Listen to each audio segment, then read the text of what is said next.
All right, Star Wars fans, it's looking like we are in episode 3, Revenge of the Swamp. At least that's what I'm seeing. I'm sorry, but in this episode, I think Anakin becomes someone who embraces the dark side.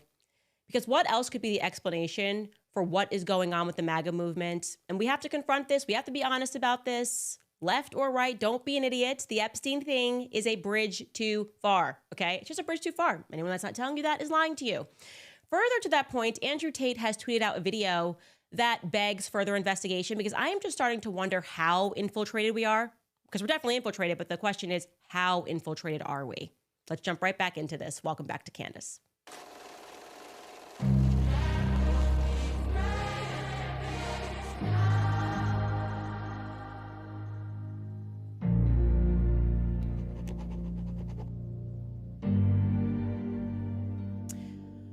All right, you guys, I always try to find the silver lining, and maybe the silver lining, I'll say right on the top here, is that Jeffrey Epstein, this whole debacle could be a blessing in disguise because I think people are waking up left and right. We are in unison right now going, what the actual F?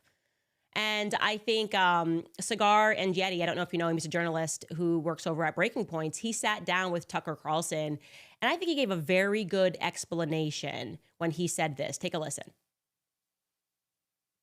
Said on camera, we have a client list. On the White House lawn. I've seen the client list. Yes. And then yesterday, she's saying there's no client list. There's no client list. And there was no systematic blackmail. That actually might be the most preposterous line in the document. The whole thing that this tape shows he didn't kill himself is like a joke. But worse than that, it's a joke that we all get. Like, they're not fooling anybody. So I feel like we're at a dangerous point now. Yeah, I agree, because the lie is more it's not, the lie at this point is not even part of trying to convince any of this is true. Yes. The lie is a signal to everybody else involved in the scheme that to the ultimate ends, the United States government will go to protect all of you. Yes. And that's the for Man, what is that smart. purpose? Can you say that again? Okay, Yes. so it's a signal. The lie is not for you and me. The lie is for those implicated to say, no matter what, we will protect you. And then we have to start asking the question, why? As in, what is the purpose? He is so right there. The lies are becoming increasingly more audacious. It's almost like they are mocking us. They're laughing at us. I was saying this to my team the other day that Bibi Netanyahu is now reaching a level of psychopathology where it's almost like he wants to get caught. Do you know what I mean? He's smirking all the time. He's like, who's going to stop me? He's conducting a genocide in broad daylight. His cabinet members are explicitly stating that their aims are, in fact, an ethnically cleansing. We have IDF soldiers speaking out about what they're doing, telling the truth about what's happening, just plucking off Palestinian kids. The ICC criminal court issued a warrant for his arrest. And what does he do? He sits across from Donald Trump and he says, I, Bibi Netanyahu, am going to elect you for the Nobel Peace Prize. Because I should have say on that topic of who's been peaceful, and I decide that it's you. Yeah, sure, 400,000 Palestinians are missing, as it's been reported, but who cares? I have so much power, somebody stop me. Seriously, did you guys see that clip? It's Bibi Netanyahu is electing Trump for the Nobel Peace Prize. He's shameless. This is essentially a mass murderer showing up to the funeral of his victims. That's what we're seeing here. He's like, I did this, but I got to see the results here. And Trump is just taking it. Not only is Trump just taking it, he's also furiously tweeting out support for Bibi Netanyahu and the trials because even the Israelis are taking him through the court system due to his corruption. And there's no reason for Trump to say anything about those trials. But he's doing it anyways. Trump is not required by any stretch of an imagination to speak out about those trials happening in Israel, but he's doing it, okay? Jeffrey Epstein is becoming this perfect example about how our reality is just being shaped for us. I feel like we're in a video game. Do you feel like we're in a video game and we're maybe losing? And now, as we're starting to realize this matrix, it's glitching in front of us. And the people who created it are basically saying, ha, nana boo boo, you can't do anything. They don't care because what are you going to do? And I want to be clear, the headlines today, yesterday, they have been unequivocal to Trump, right? They have said, your base hates this, okay? MAGA is splitting over this Epstein thing, left, right, and center. All of the publications, literally, conservative ones, liberal ones, One's in the middle. Here are just some of the headlines making that very clear. Here's CNN. Trump is daring MAGA to oppose him right now. That's what it kind of feels like. It's a dare. Like, are you going to oppose me? I'm Trump.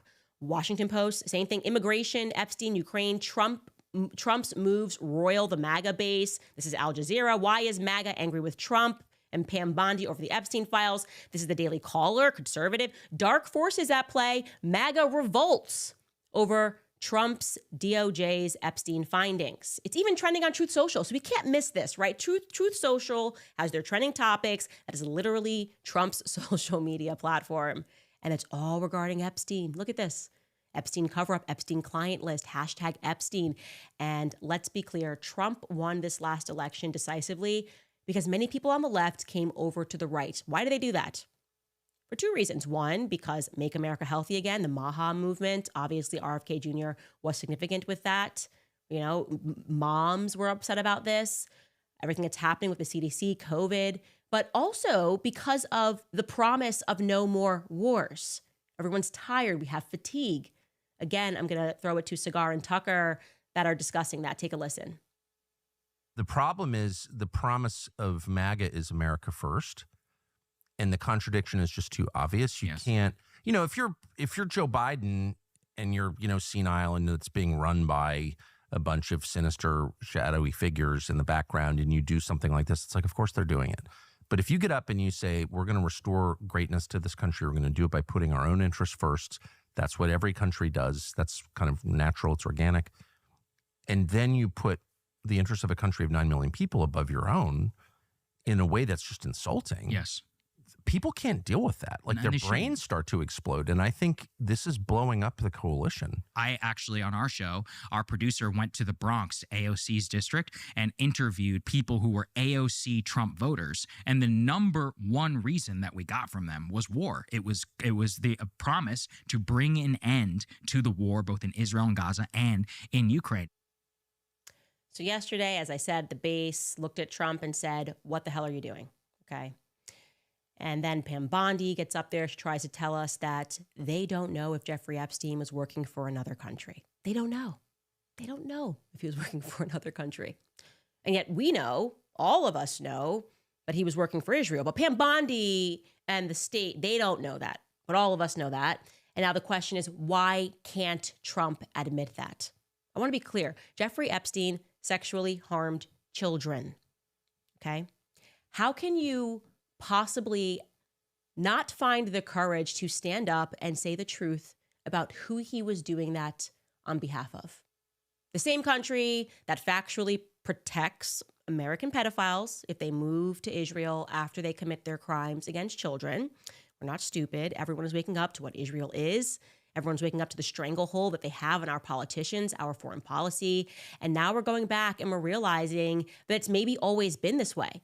That our policy is essentially, when Israel gets caught with its pants down, our government will still rush to defend them, as was the case with Jonathan Pollard. Trump, we talked about this yesterday, granting this spy clemency. Are you kidding me? Take a listen to Tucker Carlson speaking about that. I mean, let's take the case of Jonathan Pollard, who's one of the biggest traitors in the history of the United States for passing classified information on to the Israeli government. Prime Minister Netanyahu used to visit our soil and actively campaign and urge our presidents of the United States to pardon Jonathan Pollard for betraying our country to his country. Do you have any idea what they did with that classified information, those secrets? Well, I actually have no idea. They gave them to the Soviet Union. Oh, that's right. That's right. And this was in the 80s, during the Cold War. It was 1985. It was 85. I remember it well. I lived in Washington. The full focus of the U.S. government was in opposition to the Soviets. And the Israelis gave a lot of that classified information from the U.S. Navy to the Soviet government in exchange for allowing refuseniks, Jewish Soviet citizens, to move to Israel, which I'm totally for. I mean, I'm glad that they got out. I'm glad that they got out of the Soviet Union and made it to Israel. That's great. But they took our secrets and gave them to our main enemy, our really only global enemy. What? Yeah. So here's the picture that's emerging, ladies and gentlemen. The American policy is that Israel can do whatever the hell it wants. They can assassinate sitting presidents. They can steal our secrets and hand it to the enemy. They can steal our technology. They can blackmail our politicians and businessmen. They can protect those who rape our children. They can murder Palestinian children. They can steal land. They can blackmail sitting presidents, like they did with Clinton. They can do deals, not just with the Soviet Union. They can do deals with Adolf Hitler and his Nazi party ahead of establishing themselves as a nation, as the Zionist group literally did with the Havara Agreement. Don't you dare ask questions about that, as we're all being called Nazis, strangely, by Zionists. So long as they say, at the end of all of that, that we did it to protect the Jewish state. That is effectively the American government policy. And I want you to know something else. They're laughing at you. They are laughing at you. So whether you're a Democrat, whether you're a Republican, whether you're an independent, you are the end of a ha-ha joke.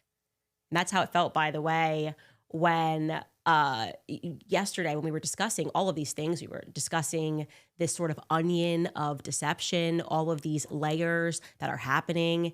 And in this moment, recognizing that this infiltration is not just in the White House. It seems like they're showing their hand in more obvious ways. The deception is being revealed. Places that we didn't even expect it, we're now recognizing, like in Christian churches. In case you missed this headline, the IRS, the state, has now decided that pastors can stump for politicians. Okay, this is a headline. The IRS says churches can now endorse political candidates. Now, why does that matter? Let me explain this to you. Churches do not have to pay taxes. They are 501c3. And so since 1954, there was a provision in the tax code that was called the Johnson Amendment that says that churches and other not-for-profit organizations, all of them, because you're not paying taxes, you will lose your tax-exempt status if you participate in political campaigning, because that's a conflict of interest, right? That's a conflict of interest.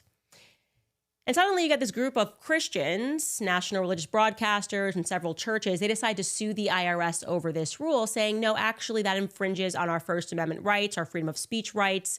And so just last week, the IRS came back in a court ruling and said, yeah, actually, you can, in good faith, if you speak out to your congregants through your customary channels of communication on matters of faith in connection with the religious service, then that's totally fine. That passes. That flies, as long as you do it through the lens of a religious faith. Okay? Well, why don't we just get rid of the whole rule for all 501c3s? Why can't all charities then just stump for politicians? And of course, this is because they're going to let money fly to these pastors more openly, more in your face. Nana boo-boo, you can't touch us. And the IRS is now saying that these religious institutions are really just engaging in what's a family discussion, right? This is just a family speaking about these matters of faith, and it does not actually run afoul of the Johnson Amendment whatsoever. We know what this is about. Like I said, because we covered this on the show last week, Operation Mocking Pastor, suddenly for Israel. The churches, and I think probably not just now, but maybe always, have been infiltrated. And I want to show you this, by the way, because we should have showed you more of this clip. This is an hour-long sermon. We are reducing this to 3 minutes. But it's important to listen to this pastor. His name's Pastor Meter. He's from Oregon. Because I want you to realize what they are referring to that they're saying is not a problem anymore because you're speaking like a family. And Pastor Meter is about to give a quote-unquote sermon. And of course, it's going to be a biblical sermon. So I have my Bible. This is actually, I got a Bible from like 1880 because I'm going to follow along. It's going to be biblical, okay? Pastor Meter, take it away. Well, let's get to it. Romans chapter 2 is where we're going to begin. One of the things that's happening right now with, speaking of the Iranian Guess he's done with that. No more Bible talk. bombings that happened the last few weeks and what have you, and Israel and the Iranian proxies and the wars and all that stuff, it's caused a pattern of questions to come in concerning Israel and the Jewish people. Anti-Semitism is raging around the world. That's just a fancy word for hatred toward the Jewish people. The proxies of Iran have been bombing Israel every day for the past 30 years. Last time I was in Israel, 30 rockets supplied by Iran came across from the Gaza Strip into Israel. While I was there, 4,000 rockets flew over the border into Israel while I was there. So The problem is people don't know their Bibles very well.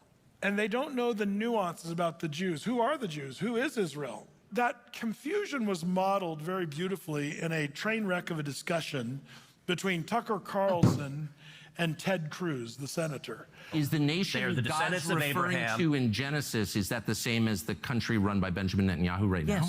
Yes. Okay, this is a train wreck, and here's what you have. You have a Catholic in Tucker Carlson, who Catholics don't really know their Bible for the most part, and that's not even really encouraged to be a Bible student in Catholicism. Let the priest do all that stuff.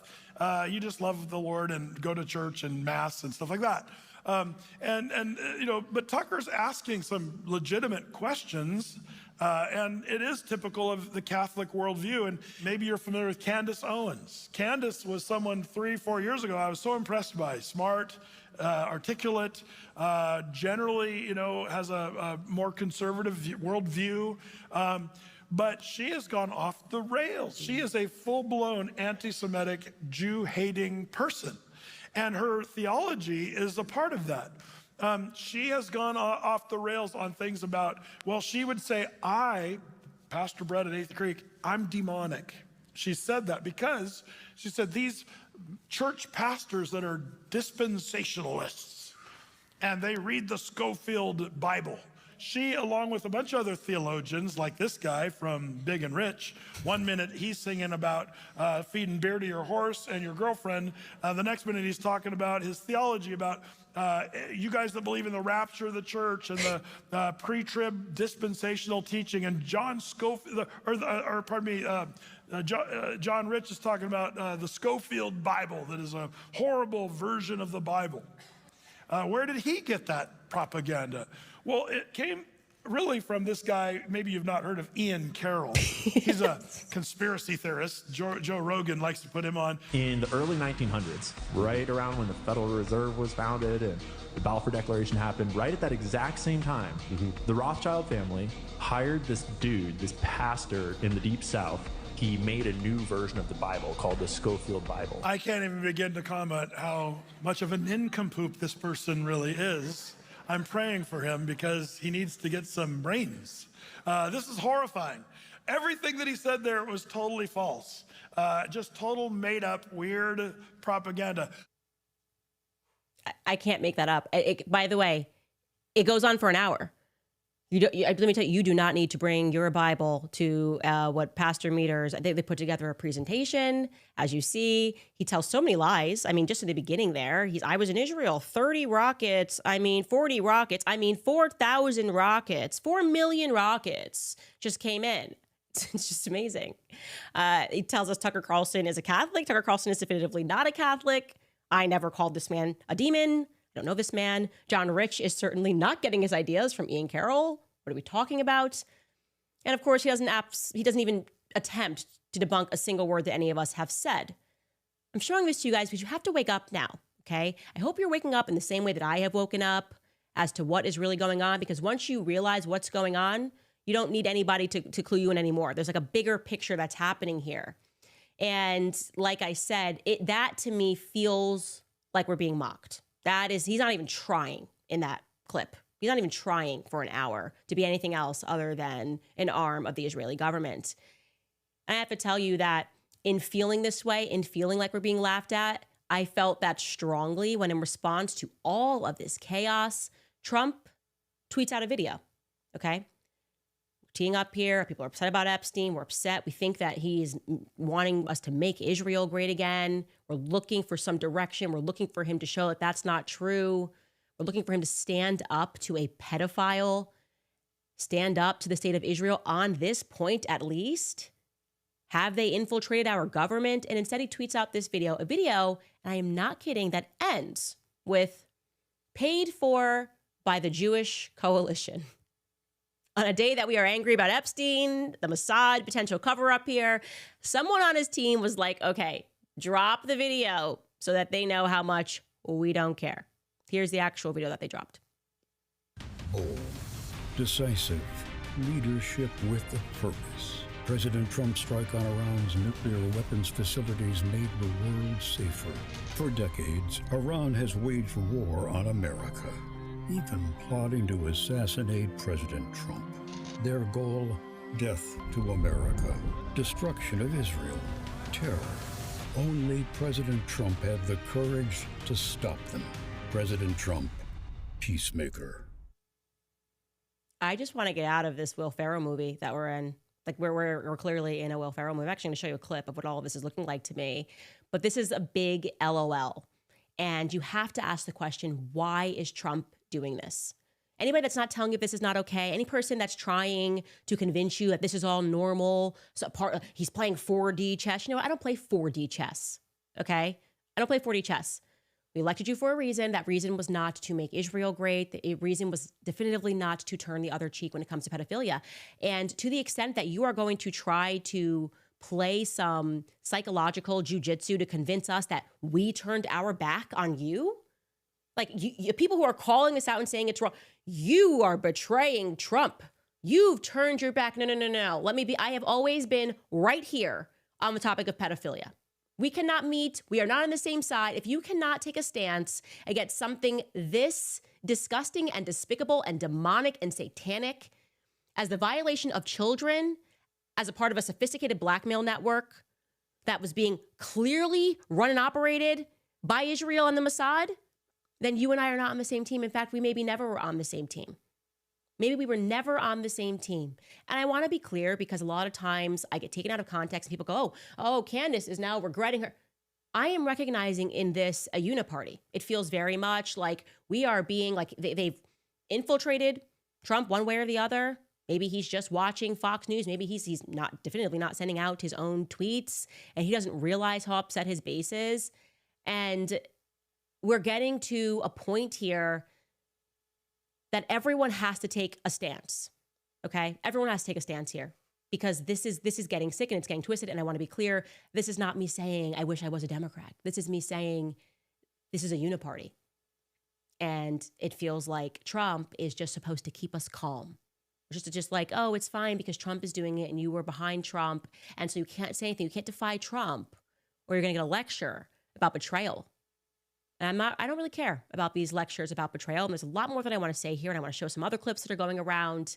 And I'm going to do that in just a moment. First, I want to throw to a couple of our sponsors. GNO Land is one of them. You would think in a world where your data is locked into big tech's vault, that your voice is being drowned out by the algorithm and your ideas are being scraped, monetized, and buried, that would be a thing of the past, but it's not. It's happening every single day. GNO.land is a blockchain-powered rebellion disguised as a novel multi-user operating system. It's not just tech. It is actually the Logoverse, a universe where you hold the keys. You can imagine a social platform where your posts cannot be shadow banned. There's a marketplace where your creations are not taxed by the middleman, a community where your code, your art, your ideas actually earns you power, not just likes. Built on the intuitive GNO language, GNO.land flips the script on censorship and control and the extractive platforms. It's not just a blockchain, it's a full-blown operating system for digital communities where developers collaborate like a jazz band, live and on-chain, improvising governance, apps, and the economies in real time. If you'd like to learn more about that today, you can head to gno.land/Owens. That's gno.land/Owens. Also reminding you about Tax Network USA because tax day may have passed, but for millions of Americans, the real trouble is just beginning. If you missed the deadline or you still owe back taxes, the IRS is ramping up enforcement. Every day you wait, it's only going to make things worse. With over 5,000 new tax liens filed daily and tools like property seizures, bank levies, and wage garnishments, the IRS is applying pressure at levels we haven't seen in years. Increased administrative scrutiny means collections are moving fast, but the good news is that there is still time for Tax Network USA to help you. If you're a self-employed person or you're a business owner, even if your books are a mess, they've got it completely covered. Tax Network USA specializes in cleaning up the financial chaos of your life and getting you back on track fast. Even after the deadline, it's not too late to regain control. Your consultation will be completely free, and if you act now, it could stop the penalties, threatening letters, and all the surprise stuff that's coming before they escalate. Call 1-800-958-1000 or visit tnusa.com/Candace. You may have missed the tax deadline, but you have not run out of options, so let Tax Network USA help before the IRS makes their next move. Again, call 1-800-958-1000 or visit tnusa.com/Candace. All right, guys, so Upside Down Land is where we are at. I do want to show you this clip, by the way, because now that you've watched Pastor Meter, at Oregon. And by the way, like I said, we were getting so many people saying, my pastor did this, my pastor did this. And I watched that and I felt that it was indistinguishable from Ricky Bobby in Talladega Nights. Like pretending that we're doing a prayer here, but maybe you're just kind of saying, I want to win and kind of using God to get there. Let's roll that clip. Dear tiny infant Jesus. Hey, sweetie, Jesus did grow up. You don't always have to call him baby. It's a bit odd and off-putting to pray to a baby. Well, look, I like the Christmas Jesus best, and I'm saying grace. When you say grace, you can say it to grown-up Jesus or teenage Jesus or bearded Jesus or whoever you want. You know what I want? I want you to do this grace good so that God will let us win tomorrow. Dear tiny Jesus, in your golden fleece diapers with your tiny little fat balled-up fist pawing. He was a man. He had a beard. Look, I like the baby version the best. Do you hear me? I win the races and I get the money. Ricky, finish the damn grace. I like to picture Jesus in a tuxedo T-shirt because it says, like, I want to be formal, but I'm here to party, too. Because I like to party, so I like my Jesus to party. I like to picture Jesus as a ninja fighting off evil samurai. I like to think of Jesus, like, with giant eagle's wings and singing lead vocals for Leonard Skinner with, like, an angel band. And I'm in the front row, and I'm hammered drunk. Hey, Cal, why don't you just shut up? Yes, ma'am. Okay. Dear 8-pound, 6-ounce, newborn infant Jesus. Don't even know a word yet. Just a little infant, so cuddly, but still omnipotent. We just thank you for all the races I've won and $21.2 million. Woo! Woo! Woo! Ow! Love that money This is that I have accrued over this past season. Also due to a binding endorsement contract that stipulates I mention Powerade at each grace. I just want to say that Powerade is delicious and it cools you off on a hot summer day. And we look forward to Powerade's release of Mystic Mountain Blueberry. Thank you for all your power and your grace, dear baby God. Amen. Amen. Amen. That is an analogy for what is happening. I'm telling you guys, that is an analogy of what's going on with these pastors, what they're doing, who they're funded by. They think that they can just turn the word of God into whatever they want to on stage as they go attack people. That is literally an analogy for what is taking place right now. We have been infiltrated.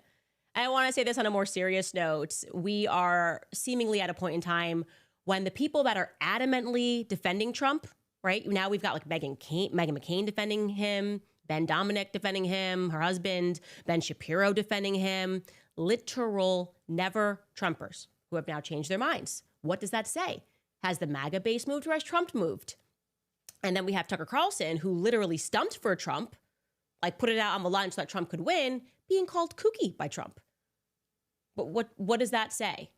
And I'm starting to wonder, like I said, if Trump's entire purpose here is to convince the populist movement that wars are actually okay. Like he's like becoming war light. Like it's like diet war because we're going to actually package the idea of war a little bit differently. And that's something that I'm not going to accept anymore. Trending right now, which I'd like to respond to, is this clip of Ben Shapiro, and he's defending Trump, who he now supports over the Epstein debacle and him wanting to move on from the Epstein debacle. I think we have that clip, Skylar. Let's play it. However, when President Trump speaks for the American people more generally, and he says, guys, don't we have better things to do? You can understand his irritation. The man is trying to negotiate an end to a war in the Gaza Strip. He's trying to negotiate an end to a war in Ukraine.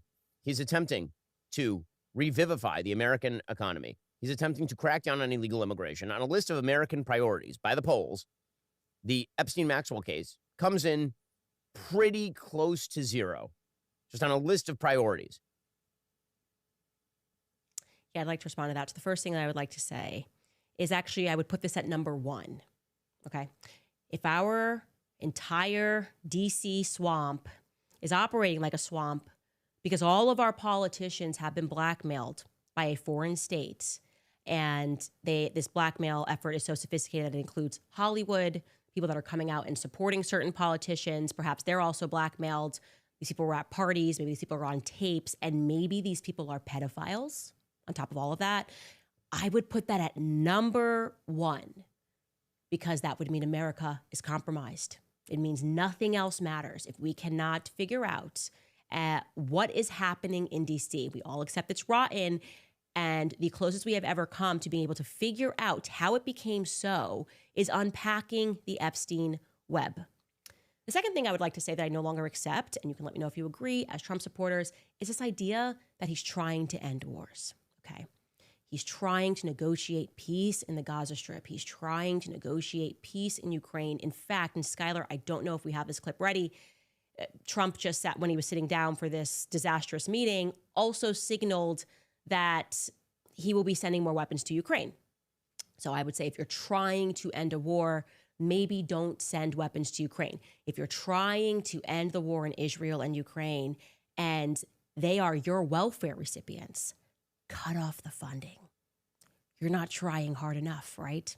If you are trying to end what is happening in Gaza, you can stop it abruptly by ceasing to send Israel weapons, by ceasing to send them money. Trillions of dollars we've sent to Israel since 1948, probably even before then. I don't even know. Since before it was nation, maybe we were sending money in another way through another means.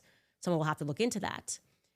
This excuse that he's trying, this is why I think he's just prolonging this, and we're all very stupid, right? You could do it like that when you're the person funding it. This is like having a teenage daughter and saying, I am trying to get her to stop smoking cigarettes, but every day she takes my credit card and she buys a pack of cigarettes because she really likes them. And I'm really trying to get her to understand, I'm trying to negotiate with her to get her to understand how nicotine is bad. Hi, Mom, just take the credit card away. And it ends just like that. It's over, okay? They can't afford to keep this up if America cuts them off. None of these guys can. And then suddenly everybody appears at the negotiating table. This feels like we are being lied to. It feels like actually the deal is, I may be already invested in Gaza Strip. Maybe that's why I kind of let the cat out of the bag when I said we'll put Trump hotels here. Maybe also I let it slip, let the mask slip a little bit when Jared Kushner was out there saying how much the property could be worth as soon as the war started. Like, didn't even wait. Like, he couldn't even wait a month to say, that could be worth a lot of money. Right? It feels like maybe the deal has already been done. And what you're saying is, I will try to keep the populists calm. I'll try to keep America calm while we pretend that we're negotiating, but get this done as fast as possible. Get this ethnic cleansing done as fast as possible so that we can then say, I did it. I negotiated peace. After we ethnically cleansed Ukraine, after we ethnically cleansed Gaza, you're going to swoop in and tell us that you negotiated this thing to its end. I don't buy that anymore. I'm done with that. I'm done with these excuses. I don't know at this moment who the bad guys are and who the good guys are, right? Because I'm recognizing that the media's ability to magnify and to minimize something in our minds has become a tool which completely pollutes our senses. Like, we are being, it is just incredible. Think about this. We are being told that Kanye West wearing a Nazi swastika, like, the media just went crazy when that happened. Like, this is terrible. When he tweeted DEFCON 3, we're told that was violent. It's a form of violence, okay? While at the same time, that very same media is telling us not to pay attention to what's happening in Gaza. And if you do pay attention to what's happening in Gaza, it's because you're a terrorist. Like, if you pay attention to actual terrorism, that's wrong. The same people, by the way, it's the same people that are saying, do not pay attention to what's happening in Gaza, are the same people that are telling you to pay the absolute most attention when it comes to someone like Kanye West dropping a song, which to my knowledge has not killed anybody. To my knowledge, I don't know. I'm going to have to do a little bit of research on that. Do you realize what's wrong with that picture? What is really wrong with that picture when they're telling you that these obvious villains like Bibi Netanyahu are heroes? And it's the same thing, by the way. I watched the Zionist sympathizers demand that the government get involved to deal with Andrew Tate when he, as an American citizen, landed on American soil. Government, help us. Has Andrew Tate been found guilty of anything? No. But no, like, he's a bad guy because they're looking into him. And there are these clips I can show you of Andrew Tate saying that he's a pimp. And so that should be enough. Government, get involved, get him out of here, even though he's an American citizen. Remember that? And then actually now those same people are saying Epstein, who was actually convicted of crimes and against minors, just move on. Okay. So what? Maybe he's holding a whole blackmail. Just let it go. We've got bigger fish to fry. I'm getting whiplash. All I'm saying is I'm getting whiplash. And I found it very interesting when Andrew Tate tweeted that he has now official proof that some of these women that have come forward were being paid by non-governmental organizations, by NGOs, that say that they're combating human trafficking. I'll let you listen to what he says in his own words because I'm telling you this is interesting. The girl who initially accused my brother and I of human trafficking 3.5 years ago has just admitted to DCAW that she was paid in advance before she made the police report, $100,000 to make the report, and the money came from a USAID-funded NGO designed to combat human trafficking. Why would you pay somebody before they make a police report $100,000 to combat human trafficking unless you were actually trying to set us up? She then admits that after she took the money, she flew here, made the police report, and after only 3 days in Romania, she was flown to the south of France. The flights, hotels, and budget for her stay there was all paid for by the same NGO. And we have the fucking paperwork. Now, here's what I'm going to say. I have been doing my own research because I needed to kind of understand what happened when I got thrown out of the window for talking about, like, you know, pedophiles in old Vienna, literally, last year. And what has emerged to me is very clearly a picture, a network of influencers who I believe are being paid to go after certain people. And I think that we did not realize that a lot of these quote unquote MAGA influencers are maybe actually being funded through a lot of organizations, non-governmental organizations. And I've been able to kind of sketch a profile of how that's happening. And it's taken me a lot of time and I'm beginning to unpack this. But when he said this, it made me go, I've sensed this myself. I think we have been infiltrated and that this movement has been happening since as soon as Trump won the election, essentially. I think that there have been kind of a mirage of influencers that have arrived and we maybe thought that it was all organic and maybe it's actually not so organic. And maybe they have kind of been forced into the public sphere and we were like, great, and cheering them on. And maybe we've all been duped. And that's going to be a really tough pill to swallow.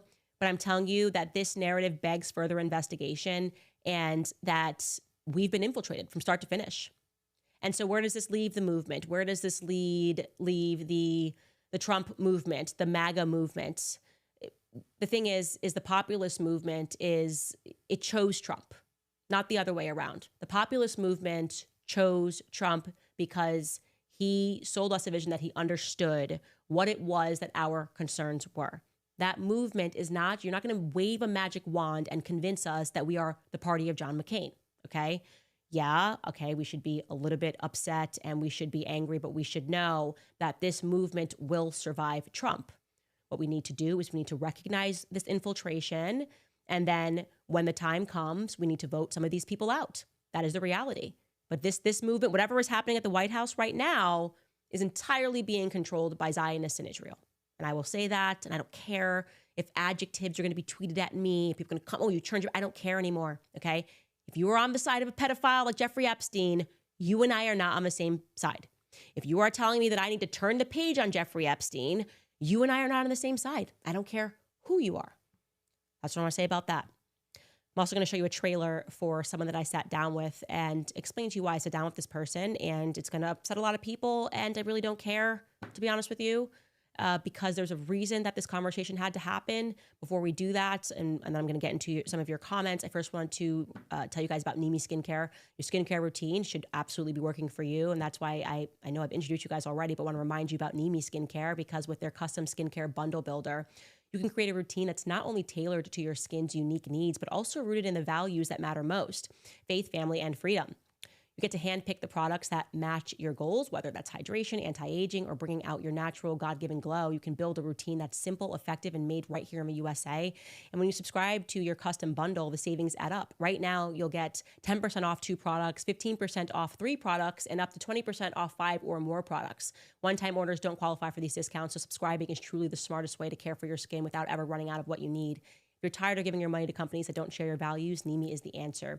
They are a conservative-owned company, and all of their products are made in the USA with clinically proven ingredients. When you choose NIMI, you vote with your wallet. So stop compromising on your skincare routine. Build your custom bundle today at NIMIskincare.com, and be sure to subscribe for ultimate convenience and savings. Use my code Candace5, and you'll get an additional 5% off your first subscription order.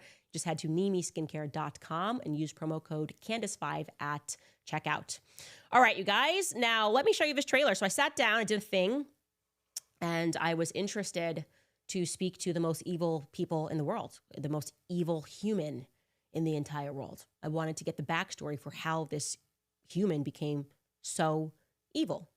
And let me show you a trailer for that. Meeting me, what's your impression? Do you think I'm an evil person or? I don't think you're evil. I think you're asking me. I became friends with all the Daily Wire people. I said, why does the United States give Israel $3.8 billion per year? You really shouldn't ask that, they would say. The way you're asking it is anti-Semitic. I'm just asking questions. Did that then make you go, okay, no, actually, I do hate Jews?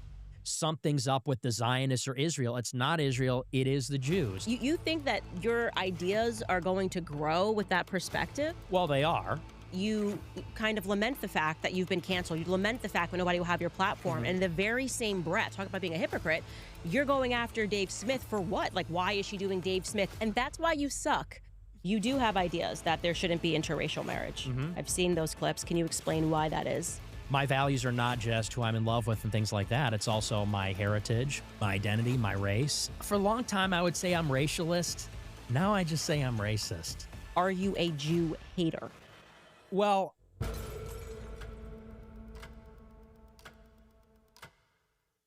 we will be premiering that exclusively on CandaceOwens.com on our website for a lot of reasons. He's banned from YouTube. If you don't know who that is, he's been banned from the time he was 18 years old from virtually every platform. And the backstory there is quite interesting about how that came about. So we will be releasing that on Friday exclusively at CandaceOwens.com if you'd like to hear that. And like I said, it is a very interesting backstory of what trajectory Nick Fuentes was on when suddenly he got completely sidetracked, and the reasons behind that are interesting. I'll leave it at that. All right, guys, let's get into some of your comments. Let's hear what you have to say about all of this. First and foremost, Ben Austin writes, I wonder how those who say nothing to see here would explain to their daughters that were victimized by Epstein and company that no one will be held accountable. Also, were Snowden and Assange ever pardoned? Yeah, it's a great question. And it's, like I said, it's crazy that they are telling us that it's fine and just to move along and to pretend that this person who had an office on Harvard's campus after he committed these crimes, after he was found guilty of committing these crimes, a person who was allowed to basically be the mayor of a Palm Beach sheriff's office and do whatever he wanted after he committed these crimes and pled guilty to those things in a plea deal, is stunning. It is stunning, and this is not going to be a stain that is just going to be wiped away. This is problematic. Celine writes, hey, Candace, did you happen to see that Macron and his husband shaking hands with Qatar players, the way they were staring at him with their mouths open? Yes, we covered that, and we also put it on our social media channels. Obviously, everyone is now awake to the Brigitte Macron story, and there's so much more there, how it connects with the Epstein story. Like I've told you, we are working on a season 2, which is going to tell us a lot more about Epstein. Cuddle writes, we as the American people do not matter. We do not want war. We want to save the children. Bibi is terrible. Thanks, Candace and Tucker, for awesome journalism. Yeah, you know, to me, as a mother, before I became a mother, but we just have to have a line in the sand, and pedophilia has got to be it. And it's crazy that I even have to say that. It is totally crazy that I even have to say that or to defend that position. Traitor. What? What are we talking about? Not a content creator writes, I'm confused because Trump was just mad at Bibi like 1 month ago when he skipped to Israel on his Middle Eastern tour. What changed? I don't know what changed. You know, your theories are as good as my theories. I don't know. I have no insight to what's happening. All I know is that everyone who didn't support Trump is suddenly working in lockstep with him. The Never Trump movement has infiltrated, and they are, like I said, just pulling apart the MAGA movement. And it seems like Trump is none the wiser for it. An opinion writes, that's such a lie. Catholics know their Bible more than anyone. I figured that out when I started studying their writings, the catechism. Athey Creek Brett Meter is propaganda. Look, you don't even have to defend anything after you watch his sermon. Like we are in no position to have to defend ourselves after you listen to that man's sermon. Like the idea that we're engaging in propaganda after he gives that sermon is hilarious. So don't take any offense to it. RDS writes, I've always thought of you as a straight shooter. For some reason, I've never watched your show. Anyway, have you tried to get Whitney Webb on? She can be a fire hose of information, but she would be well worth your time. No, I haven't. You know, we don't have that many guests on the show, but her name definitely keeps coming up. And I know that Ian Carroll, who I've had on because I think his videos are great, he has always credited a lot of his work with having read her book. And she kind of wrote, from what I understand, she's the author of the book One Nation Under Blackmail, and she went deep on speaking about the Epstein blackmail ring that controls our politicians. The answer is I would get her on the show. I'd like to have a conversation with anybody that knows more about this. I've already established, obviously, this connection with Xavier Poussard, and he's been working on a book about what's going on with Epstein and how it all connects. It connects the entire world. Very powerful man, Epstein, and very clear who he was working for. The Christian Mindset writes, dispensationalism does not teach unequivocal support for Israel. The attitude that Christians should have toward Jews is the same attitude that Paul had, that they would be saved by faith alone. Yeah, I think it's quite telling that that pastor is up there and he is in defense of Israel attacking Christians. He's up there attacking Catholics. And the reason for that, in case you haven't connected that dot, is because when Theodore Herzl, who was not a religious Jew at all, and is credited with the founding of Israel, went around to the Vatican, and Pope Pius X met with him, and he said, look, we're just going to go into Palestine and make it a nation. Pope Pius X said, we won't support you. So it's got some long-standing beef with the Catholics, and it's deeper than that as well. Catholics know history, and you can't kind of rewrite history and rewrite the book and pretend that you were a victim on certain things that happened all throughout Europe. And I think that's also a reason why Catholics have been targeted. And in the classroom, there's this sort of quiet brainwashing that happens against Catholicism. That's been my experience when I tried to realize why I was so trigger-friendly when it came to Catholics. Before I became one, I realized that I was brainwashed in the classroom without even realizing it. Eric Klein writes, are we still talking about Donald's best friend who was swapped for a different dead body? Jeffrey? Yeah, I guess you're making fun of that. Yeah, it's totally crazy. Yeah, we are definitely still going to talk about Jeffrey Epstein. Alexander writes, don't stop revealing the truth, Candace. It's the most important thing we have. Best regards from Germany. Yeah, doing it for Germany and all of Europe, especially because these people got speech laws passed. Talk about any people at countries that are older, right, that didn't have a sense, like don't have the Americans, a very young country, obviously. And so I think it was sort of easier to kind of write history for Americans, say Americans have free speech. Now you see suddenly speech is being threatened. They're like, no, we got to pass speech laws on this one topic. We need to have like a special category. And yes, Trump administration has been behind that. What is happening on college campuses is the beginning. Bibi Netanyahu is on camera saying, you know, you come for Israel, there's going to be laws passed about you. We're working on laws, he says, in all 50 states. Make sure that any person that criticizes Israel will be effectively ruined. He says this on camera. And like I said, he's always smirking in the same way that Jeffrey Epstein was always smirking, because I think when you have that much power and you can just do whatever you want, it must be hard to get a thrill, you know? So you have to do these things like sit down and be like, I'm picking who I want to be the Nobel Peace Prize winner. I'm the decider of what peace is. Like, it's totally psychopathic. He could have just said nothing about the Nobel Peace Prize, but that's not what he does. He's always doing that little smirk. He wants to be caught because anybody knows he can't. So he just does these things. Anyways, you guys, we've obviously covered a lot today, but I just wanted to make it clear that I will not support any candidate, movement, influencer, person, individual, left, right, center, that is not clear on the importance of what Jeffrey Epstein has done and the importance of revealing who was behind him. That should be very easy for all of us to agree on. We'll see you guys tomorrow.